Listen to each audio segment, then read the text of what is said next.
Shalom. ഞാൻ ആഫ്രിക്കയിലെ കയുങ്ക എന്ന് പറയുന്ന സ്ഥലത്ത് ഒരു കരിമ്പിൻ തോട്ടത്തിൻ്റെ നടുക്കൂടെ പോയിക്കൊണ്ടിരിക്കുകയാണ്. കരിമ്പിൻ തോട്ടത്തിൻ്റെ നടുക്കൂടെ ഡ്രൈവ് ചെയ്യുന്ന സമയത്ത് ഒരു ചെറിയൊരു ആശയം നിങ്ങളുമായിട്ട് പങ്കുവയ്ക്കാം എന്ന് ഞാൻ ആഗ്രഹിക്കുന്നു. ഞാനിപ്പോൾ മുമ്പോട്ട് പോയിക്കൊണ്ടിരിക്കുകയാണ്. എൻ്റെ ആക്സിലേറ്റർ കൃത്യമായി വർക്ക് ചെയ്യുന്നുണ്ട്. എൻ്റെ സ്റ്റിയറിങ് ബാലൻസ്ഡ് ആണ്, കറക്റ്റായിട്ട് മുമ്പോട്ട് പോകുന്നു. ബ്രേക്ക് കറക്റ്റാണ്. എന്നാൽ ചെറിയൊരു പ്രശ്നമല്ല, വളരെ ഗുരുതരമായ ഒരു പ്രശ്നം. എന്താണ് ആ പ്രശ്നം? എൻ്റെ ഡോർ ക്ലോസ്ഡ് അല്ല. ഡോർ ക്ലോസ്ഡ് അല്ലാത്ത ഒരു വാഹനത്തിൽ യാത്ര ചെയ്യുക എന്ന് പറയുന്നത് വളരെയധികം അപകടം ഉണ്ടാക്കാൻ സാധ്യതയുള്ള, വളരെയധികം ദോഷം സംഭവിക്കാൻ സാധ്യതയുള്ള ഒരു യാത്രയാണ്. അത് മാത്രം കൊണ്ട് തീർന്നോ? ഇല്ല. ഡോറ് ലോക്ക് ചെയ്തു. ഇനി ഒരു കാര്യം കൂടെ, സീറ്റ് ബെൽറ്റ് എന്ന് പറഞ്ഞൊരു സാധനം കൂടെ കാറിനകത്തുണ്ടല്ലോ. ഇതാണോ നിങ്ങളോട് പറയാനുള്ളത്? ഡ്രൈവ് ചെയ്യുമ്പോൾ ശ്രദ്ധിക്കേണ്ട കാര്യങ്ങളല്ല. ഒരു മിനിറ്റ് എന്നെ ഒന്ന് ശ്രദ്ധിക്കണേ.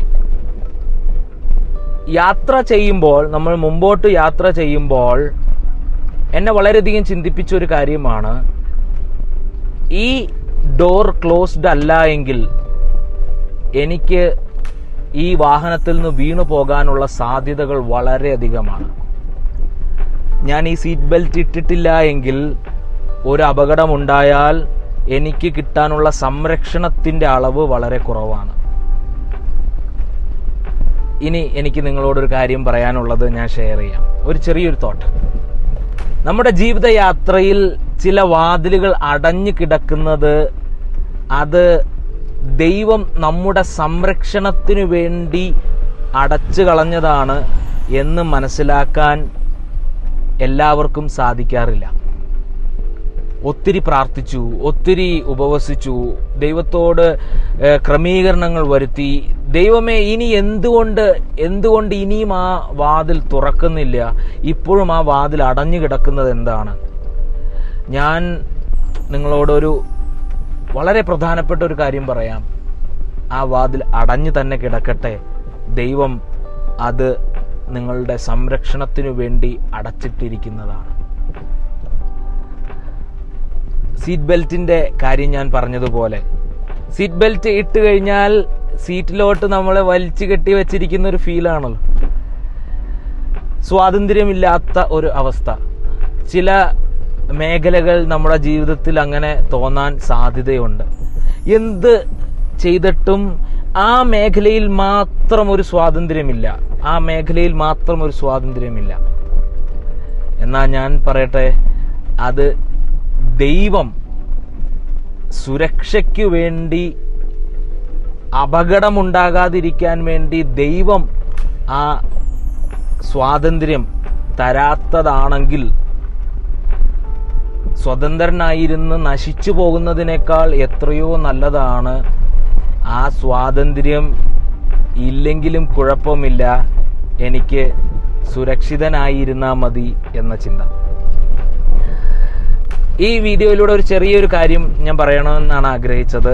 നിന്റെ വാതിലുകൾ അടഞ്ഞു കിടക്കുന്നുവെങ്കിൽ, ക്രമീകരണങ്ങൾ വരുത്തിയിട്ടും ഒത്തിരി പ്രാർത്ഥിച്ചിട്ടും ഉപവസിച്ചിട്ടും ഒന്നും ആ വാതിൽ തുറക്കുന്നില്ല എങ്കിൽ, ആ വാതിൽ ദൈവത്തെ ബരമേൽപ്പിച്ച് നീ സ്വസ്ഥയായിരിക്കുക.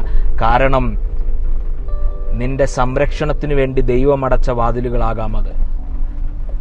നീ ഒത്തിരി പ്രാർത്ഥിച്ചിട്ടും ക്രമീകരണങ്ങൾ വരുത്തിയിട്ടും ചില മേഖലകളിൽ സ്വാതന്ത്ര്യം അനുഭവിക്കാൻ കഴിയുന്നില്ല. വിഷമിക്കണ്ട, ദൈവം ആ മേഖലകളിൽ സ്വാതന്ത്ര്യം തരാത്തതാണ് എന്ന് മനസ്സിലാക്കുക. ആ മേഖലകൾ ദൈവത്തിന് വിട്ടുകൊടുക്കുക.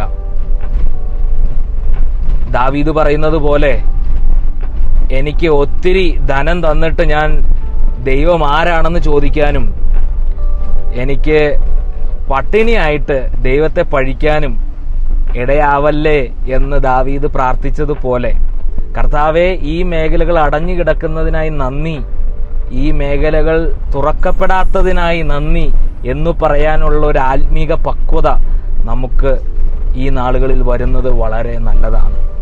ദൈവം നിങ്ങളെ ധാരാളമായി അനുഗ്രഹിക്കട്ടെ. ഇവിടെ യുഗാണ്ടയിൽ കയ്യുങ്കയിൽ ഞാൻ സന്തോഷമായിരിക്കുന്നു. പ്രാർത്ഥനയിൽ എന്നെ കാണുന്ന എല്ലാവരും എന്നെയും പ്രാർത്ഥനയിൽ ഓർക്കണമേ എന്ന് ഞാൻ ഓർമ്മിപ്പിക്കുന്നു. ദൈവം ധാരാളമായി അനുഗ്രഹിക്കട്ടെ.